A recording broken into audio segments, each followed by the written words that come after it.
आलोक जाटव है और आज मेरी भतीजी की 2 बारातें आई थी। हमारे गांव के जो यादव थे उन्होंने जबरदस्ती हमारे बारातियों को मारा है।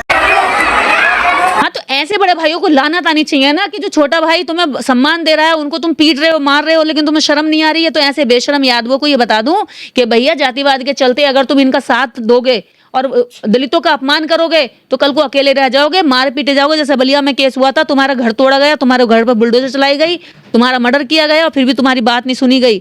और जब एक ब्राह्मण मरा तो उसको जो है 1 करोड़ रुपया मुआवजा दिया गया, तुम मरते तो तुम्हें 1 लाख रुपए भी मुआवजा नहीं दिया था। सरकार है किसके साथ में, मनु सिस्टम है किसके साथ में, ये भी तो जाने। यादवों को बाबा साहब डॉक्टर अम्बेडकर को पढ़ने की जरूरत है, बाबा साहब डॉक्टर अम्बेडकर के मिशन को जानने की जरूरत है, मंडल कमीशन पढ़ने की जरूरत है, किसने उनका साथ दिया, किसने इनके खिलाफ खड़े हुए।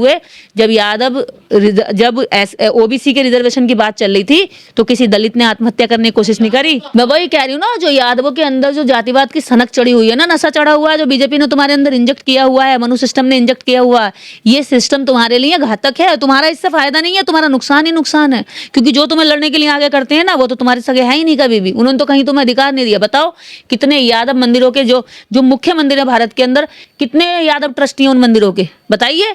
कितने देश के अंदर बीजेपी इनको जो है आगे बढ़ाती है।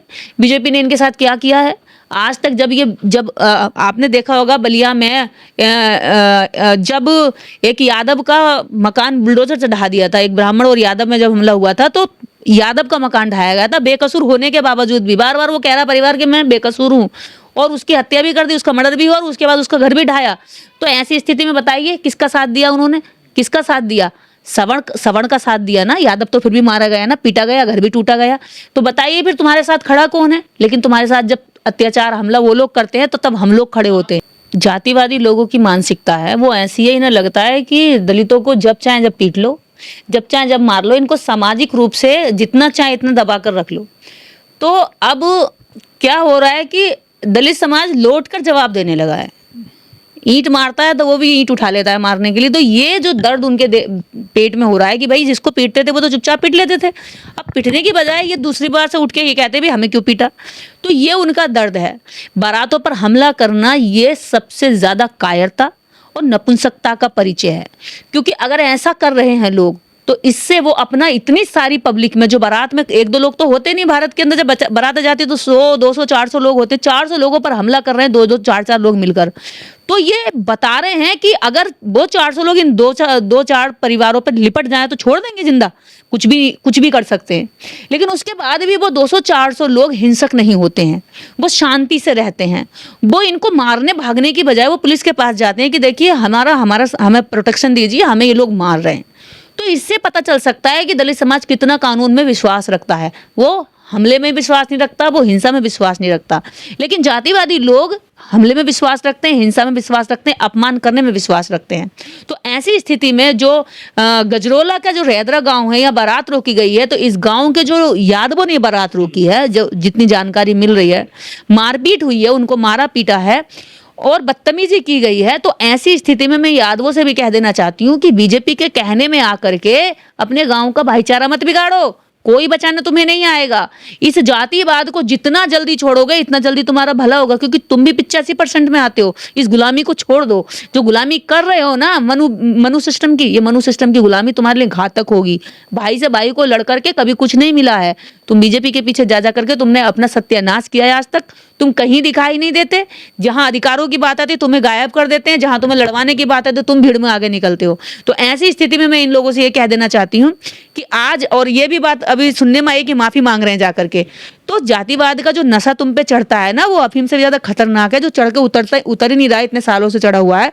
पहले उस नशे को उतारो, और उस नशे को उतार दोगे तो भाईचारा दिखाई देगा, नफरत खत्म हो जाएगी। ना तुम्हें माफी मांगनी पड़ेगी, ना तुम्हें हमला करना पड़ेगा। उसके दिमाग में जातिवाद पूरा फैला हुआ है और उस जातिवाद के चलते वो ऐसा काम कर रहा है। बाकी गिनती के अंदर जब इनकी बात आएगी, जब दलित में और यादव में लड़वाने की बात आएगी, तो ब्राह्मणवाद किसका साथ देगा? यादव का साथ देगा। लेकिन जब यादव वर्सेस ब्राह्मण होगा तो फिर सवर्ण किसका साथ देगा? ब्राह्मण का साथ देगा, यादव का साथ नहीं देगा। तो ये जो चेन सिस्टम है, ये जो लड़ाई का सिस्टम है, जो लड़वाने का सिस्टम है, जब तक ओबीसी के दिमाग में नहीं आएगा तब तक ओबीसी दलित को मारता रहेगा और सवर्ण इसको भुना करके मौज करता रहेगा। हाथ में न दलित के कुछ लगने देगा, न ओबीसी के कुछ लगने वाला है। लेकिन यादव जाति खुद शूद्रों में आती है, ये ऐसा अत्याचार क्यों करते हैं जो एससी लोगों पर? तो ये यादव शूद्रों को एक बार मनुस्मृति पढ़ लेनी चाहिए कि इनकी जगह कहाँ है। ये पैरों में इनकी जगह है और शूद्रों को हमेशा से सेवा करने का दायित्व निभाना पड़ता है। इनके पास कोई अधिकार नहीं थे, आज इन्हें सारे अधिकार मिले तो संविधान से मिले हैं। इनको दो नहीं 10-10 बार मनुस्मृति और संविधान दोनों पढ़ने की जरूरत है। जिस दिन ये पढ़ लेंगे उस दिन लड़ाई लड़ना बंद कर देंगे, उनको मारना पीटने के बजाय गले लगाना शुरू कर देंगे। लेकिन लक्ष्मण यादव जैसे लोग या अखिलेश यादव जैसे लोग ये अपने समाज के ऐसे अपराधियों को कुछ अच्छी जो है क्यों नहीं देते हैं ये सलाह इनको? देखिए, एक सामाजिक आदमी मन से बात कह सकता है कि एक आदमी को पकड़ के दिमाग के अंदर कोई चिप नहीं डाली जा सकती। हम भी अपनी बात रखते हैं, कितने समझते हैं, कितने सुनते हैं, कितने छोड़ जाते हैं। अम्बेडकर मंचों पर तो काफी बोलते हैं अखिलेश यादव और जो लक्ष्मण यादव हैं, वो इस समाज के बारे में क्यों नहीं सोच रहे हैं जो जिन पे अत्याचार कर रहे हैं? ये इस बारे में इनको इन नेताओं को खुलकर बोलना चाहिए कि ऐसा मत करो, ये हमारे भाई हैं, ये हमारे वोटर भी हैं। और जब वोट की बात आती है तो इनके साथ में बहुत जल्दी से पीडीए बना देते हैं, अम्बेडकर वाहिनी बन जाती है। लेकिन जब इन पर अत्याचार होता है तो ऐसे ही खुलकर इनका साथ भी खड़े हो जाना चाहिए। तो ऐसी स्थिति में नेताओं को स्टैंड लेना चाहिए कि भैया हम किसके साथ खड़े हैं, अन्याय के साथ या न्याय के साथ। यहाँ पर जाति से ज्यादा जरूरी है, जाति को बचाने से ज्यादा जरूरी है न्याय को बचाना। तो नेताओं को न्याय को बचाना चाहिए। जब न्याय बचाएंगे तो जनता खुद समझेगी कि हाँ हमें बचाया गया था और हम इनके न्याय के साथ हैं, तभी तो आएगा। पीडीए का मतलब ये थोड़ी है कि पीडीए में दलित को जो है यादव भी खुद में उठ के मार रहा है और पीडीए में ठाकुर से पिटवा रहे हो। पीडीए में ठाकुर तो पीट ही रहा है, ब्राह्मण तो पीट ही रहा है, तुम्हारा यादव खुद भी पीट रहा है, तो वो तो हमेशा पिटते ही रहेगा। तो तुम्हारे साथ दलित क्यों जाएगा भैया? वो क्यों जाएगा? उसको गांव में शोषण भी हो रहा है, उसकी पिटाई भी हो रही है, फिर उससे कह रहे हो कि हमने पीडीए बना दिया, आ जाओ हमारे पास वोट दे दो। तो ऐसी स्थिति में वोट देने की बजाय वो कंफ्यूज और हो जाएगा कि मेरा साथ जब ये व्यक्ति शोषण करा रहे हैं, इनकी जाति के लोग शोषण कर रहे हैं, तो मैं साथ कैसे आऊं?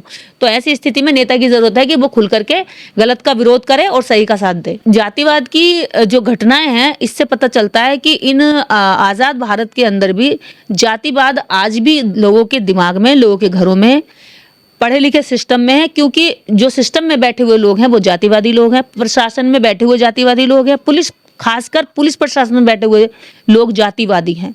और जो सिस्टम पुलिस को चलाता है, जो यहाँ का राजनीतिक सिस्टम है, उसके अंदर ताकत में बैठे हुए लोग जातिवादी हैं, ताकि जातिवाद ऊपर से नीचे और नीचे से ऊपर ये घूमता फिरता रहता है। और यहाँ पर हमेशा ऊपर से नीचे जहाँ जहाँ भी दलित बैठा है वो शोषित होता रहता है, वो पिटता रहता है, वो अपमान झेलता रहता है। और जब वो आवाज उठा देता है तो वो और ज्यादा पीटा जाता है और ज्यादा उसको खत्म भी कर दिया जाता है। कई जगह पे कितने मनीषा वाल्मीकि आप देखेंगे, एटा में एक लड़की को पूरी उसको मतलब उसके पूरे परिवार को खत्म कर दिया। ऐसी मध्य प्रदेश के सागर में एक बच्ची को उसके साथ रेप किया। जब वो लड़ने गई तो उसके चाचा, उसके ताऊ, उसके घर, उसका परिवार, उसके यहाँ तक वकील तक को मार दिया गया। तो ये ऐसी घटनाओं से पता चलता है कि सिस्टम में ऊपर से नीचे तक न्याय मांगने गई तो उसको वहां भी उसके साथ रेप किया गया। और ऐसी कितनी घटनाएं आई कि महिला जब FIR लिखवाने गई तो पुलिस वालों ने उसके साथ थाने तक में रेप किया। तो दलित चाहे महिला हो, चाहे पुरुष हो, चाहे अधिकारी हो, चाहे गरीब हो, चाहे कामगार खेतों में मजदूर हो, चाहे फैक्ट्री में मजदूर हो, उसका शोषण हर जगह पर है। क्योंकि शोषण जहां जहां दलित है वहां वहां शोषणकारी जातिवादी उच्च जो मनु सिस्टम की सोच के लोग हैं वो भी वहां पर हर जगह मौजूद है। तो सिस्टम चाहे आप कहें भारत आजाद हो गया, लेकिन भारत अंग्रेजों से आजाद हुआ। जातिवाद से आजादी भारत को अभी भी नहीं मिली है, मनुवाद से आजादी भारत को अभी भी नहीं मिली है। जातिवाद के जो जो जो घनघोर जातिवादी लोग हैं आज भी भारत के अंदर वो अपनी जाति की प्रैक्टिस कर रहे हैं, जातिवाद की प्रैक्टिस कर रहे हैं। और उस प्रैक्टिस में सबसे ज्यादा जो मारा प्रताड़ित किया जाता है वो दलित वर्ग है, उनकी औरतें हैं।